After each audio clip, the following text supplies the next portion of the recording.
वह जा करके गोविंद के चरणों में लग जाए। कैसे? चिंता मरण लोक सुखम शुद्धरो स्वर्ग संपदा परीक्षति गुरु पे तो वैकुंठम योग दुर्लभम।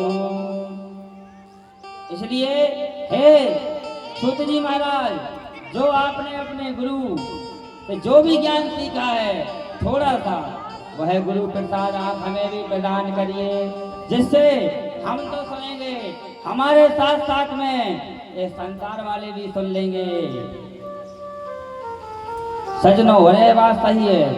कभी भी आप संतों के पास जाएं तो वो व्यर्थ का प्रश्न मत पूछें। अब व्यर्थ का प्रश्न क्या है? अक्सर लोग जाते हैं बाबा जी के पास में, संतों के पास में जाकर तो बस एक ही बात पूछते हैं। क्या पूछते हैं?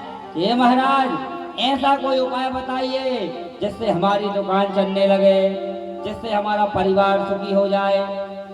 तो हमारा कहने का मतलब है, संतों के पास यदि आप जाएं तो केवल परमार्थक प्रश्न पूछें, क्योंकि लिखा है संत का कण और संत का क्षण और अन्य का कण।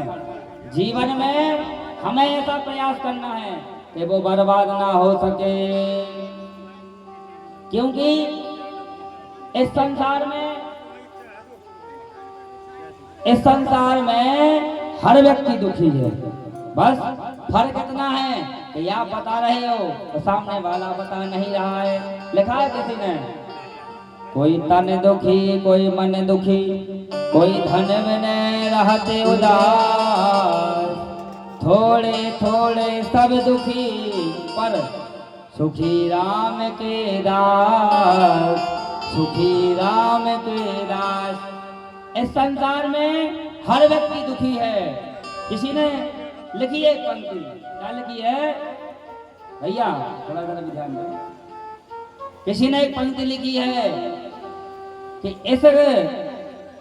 इस बस्ती में हमारे आंसुओं को कौन पूछेगा, यहाँ जिसको देखो उसका दामन भीगा लगता है। कहने का अर्थ है कि यहाँ पर सभी लोग दुखी हैं। सूजी ने कहा, अरे सोनक जी, आज हमें पता चला कि आपके हृदय में प्रभु की कथा सुनने के लिए काफी बड़ा भाव है। इसलिए मैं तुम्हें आज सर्व सिद्धांतों का निचोड़ सुनाऊंगा, जो इस संसार के भय को, जो हमारे हृदय में मृत्यु नाम का जो डर है, और डर को मिटा देगा। सूत जी कहते हैं कि हमारा ये जीवन कैसा है, हमारा जीवन कैसा है कि काल ब्याल मुखाग्रास त्रास निर्वाण सहित वे। बोले हमारा जीवन कैसा है?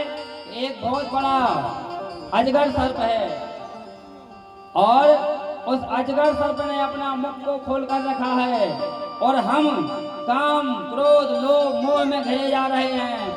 मतलब उस अजगर सर्प के मुख में चले जा रहे हैं।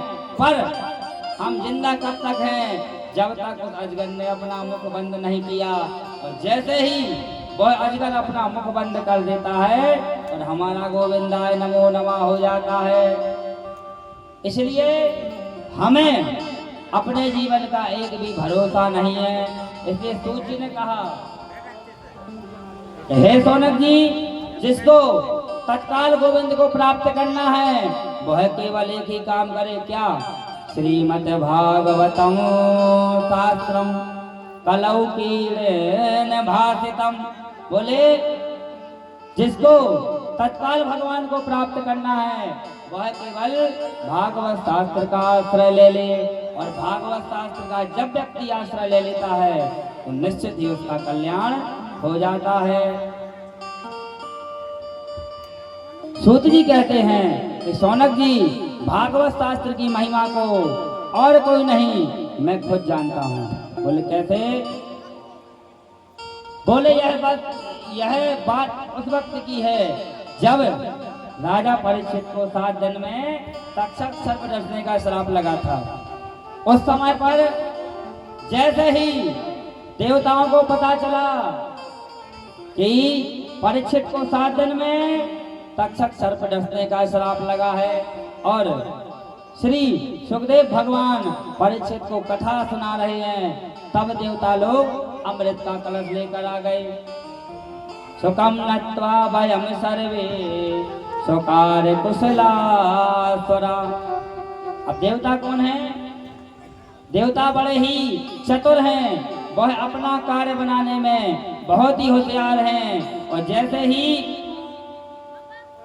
देवता लोग गए, सुखदेव जी को प्रणाम किया, कहा महाराज यह हमने क्या सुना है कि राजा परीक्षित को 7 दिन में तक्षक सर्प डसने का श्राप लगा है। बोले हाँ लगा है। बोले आप काहे चिंता करते हो? यह जो अमृत का कलश हम लेकर आए हैं, आप यह अमृत पिला लीजिए और राजा परीक्षित अमर हो जाएंगे। इधर सुखदेव जी को संदेह हो गया कि बताओ, ना तो हमने इनको बुलाया और ना परीक्षित ने पुकारा, फिर ये बिना बुलाए क्यों आए? क्योंकि हमारे एक लौकिक वस्तु में अगर कोई कंजूस व्यक्ति अचानक से कह दे कि हम 1 लाख रुपया दान करना चाहते हैं, तो हमें शक होता है या कर ऐसा कैसे हो सकता है। सुखदेव जी कहते हैं कि ठीक है देवताओं, जब आप अमृत लेकर के आए हैं तो अपने हाथ से पिला दीजिए। देवता कहते अरे नहीं महाराज, ऐसा नहीं, अमृत तो पिलाएंगे, पर अमृत पिलाने के पहले हमारा और आपका एक सौदा हो जाए। बोले कैसा सौदा? एवं वनमय जाति सुधा राज्ञो प्रियताम प्रपश्यामे वयम सर्वे श्रीमद् भागवतम मृतम। जैसे ही उनने कहा कि तुम अदला बदली कर लो कि आप जो राजा परीक्षित को कथा सुना रहे हैं, यह कथा आप हमें सुना दीजिए और बदले में राजा परीक्षित को अमृत पिला लीजिए। तब जाकर के सुखदेव जी को हंसी आ गई और कहा कि अरे देवताओ, अरे ठगियो, अरे छलियो, कर दी ना दुनियादारी वाली बात। तुम्हारा अमृत और कहाँ ये हमारी कथा मणि कौन होगा जो अदला बदली करेगा? लिखा है भागवत जी में, क्वा कथा क्वा सुधा लोके क्वा काचा क्वा मणि महान ब्रह्म रात्रो विचायव्यम तदा देवांजहा। सुखदेव जी कहता है, सुखदेव जी कहते हैं कि अरे देवताओ, ऐसा कौन व्यक्ति होगा कि जो तुम्हें कांच के बदले मणि देगा? कोई मूर्ख व्यक्ति होगा जो तुमसे सौदा करेगा। और यहाँ पर लिखा है कि बहुत गुस्सा हुए और जा करके भगा दिया। लिखा है कि विप्रे भागवती वार्ता गेहे गेहे जने जने कारिता कर्ण लोभेन कथा सारोत्तम गता। अब यहाँ महत्व के मध्य में यह बात भी आप लोग समझ लो। अक्सर लोगों के मन में एक बात रहती है कि फलाने पंडित जी कितने में आए होंगे, तो इसमें लिखा है कि विप्रे भागवती वार्ता गेहे गेहे जने जने। मतलब जब कोई वक्ता कथा के सुनाने का या कथा को करने का मूल करता है, तो उस कथा को सुनने का फल हमें नहीं मिलता है। और अक्सर जजमान तो बेचारा पूछता ही है, हे महाराज आप यह बताइए कि दक्षिणा कितने लगेगी। तो यदि जजमान भी ऐसा पूछता है तो लिखा है तो उसके लिए ब्रह्म विद्या बेचने का अपराध लगता है। कारिता कर्ण लोभेन कथा सारोत्तम गता। मतलब उस कथा का सुनने का कोई फल नहीं मिलता। और वो तो ऐसे होता है जैसे रात में किया गया हवन। भले आपको लोकज में लगे कि बढ़िया कथा हो गई, बढ़िया गाना बजाना हो गए, पर उसका फल आपको नहीं मिलेगा। लिखा है अवक्ता से विज्ञा ना ददौ स कथामृत। देवताओं को भगा दिया और जब देवताओं को भगाया तो देवताओं को हृदय में बहुत दुख हुआ कि बताओ, इंद्र को लगा कि बताओ हम तो पूरे देवताओं के राजा हैं और बताओ उस बाबा फक्कड़ ने हमें भगा दिया। एक कथा के लिए, एक पोथी के लिए अमृत को ठुकरा दिया। तब जाकर के ब्रह्मा जी से शिकायत की कि हे परम पिता ब्रह्मा, आखिर ये भागवत की कथा क्या है? क्या अमृत से बड़ी भागवत हो सकती है? क्या फल है भागवत का? ब्रह्मा जी ने कहा हमें खुद ही नहीं पता, हमारे लिए तो विष्णु भगवान ने चतुर्श्लोकी भागवत प्रदान की थी। बोले फिर भी इसका पता तो करना चाहिए, क्या कारण है?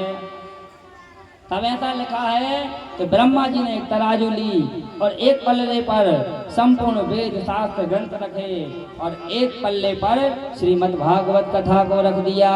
और जैसे ही रखा और तौलना प्रारंभ किया तो लिखा है लघुन्यानि जातानि गौरवेण इदं महत् तदा ऋषि गणा सर्वे विषमं परमं ययो। जैसे ही देखा कि संपूर्ण वेद शास्त्र ऊपर हो गए और केवल भागवत जी का जो पल्ला था वह नीचे आ गए, तब ब्रह्मा जी ने कहा अरे देवताओं, तुम क्या समझते हो?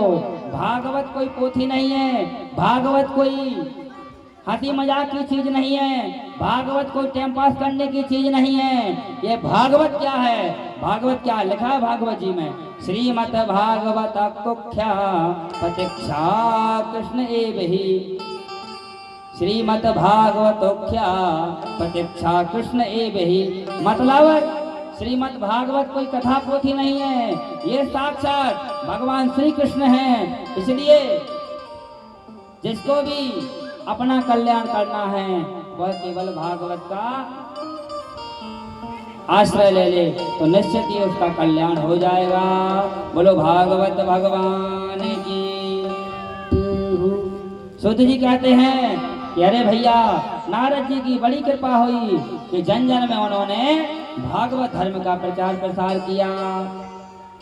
जैसे ही ऐसा सूत जी ने कहा तो कहा अरे भैया क्या बात करते हो, नारद जी की कृपा? कैसी नारद जी की कृपा? बोले सबसे पहले नारद जी ने इस कथा को कहलवाया था। बोले कैसे, बताइए? बोले एक समय की बात है कि एक दाही विशालाया चत्वारिषियों मला सत्संगार्थं समायातो दूदस्य नारदम। बोले एक समय की बात है कि ब्रह्मा जी के मानस पुत्र कौन? चार, सनक, सनंदन, सनातन और सनत कुमार, जो भगवान के परम लाडले भक्त हैं। और ये देखने में तो बच्चे लगते हैं पर इनकी इतनी लंबी उम्र है कि ना जाने इनकी उम्र में कितने बार कितने युग बदल गए होंगे, कितनी चतुर्युगियां बदल चुकी होंगी, ये किसी को नहीं पता है। और बस इनका तो एक ही काम रहता है, क्या? हरि शरणं हरि शरणं हरि शरणं हरि शरणं हरि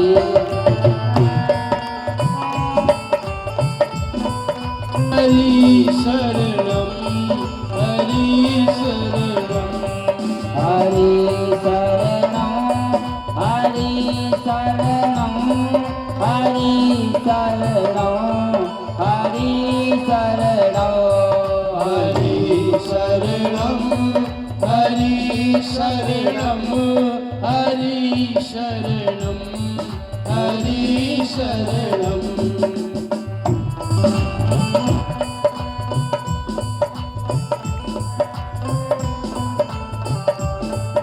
आप लोग भी गाइए साथ में।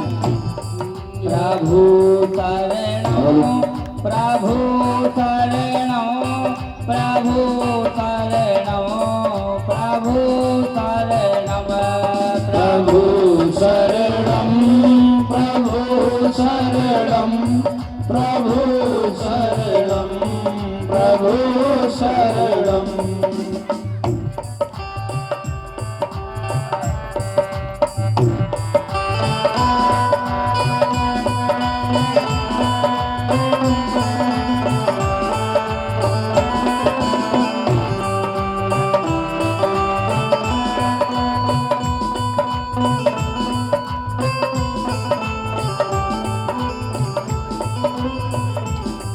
गुरु शरणं गुरु शरणं गुरु शरणं गुरु शरणं गुरु शरणं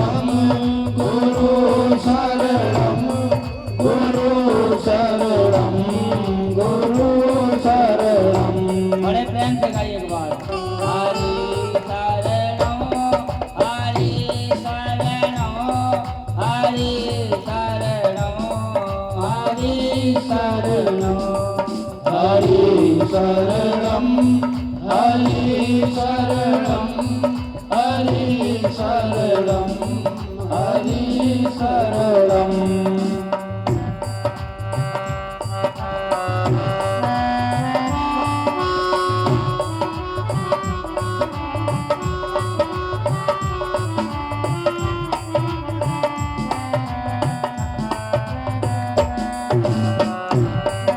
बोलो भागवत भगवान की।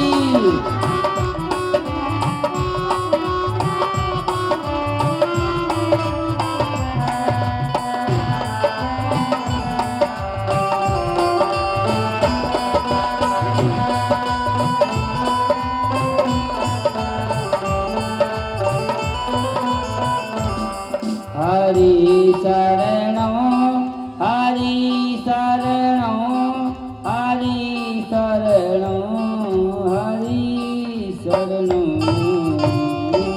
बोले भागवत भगवान की।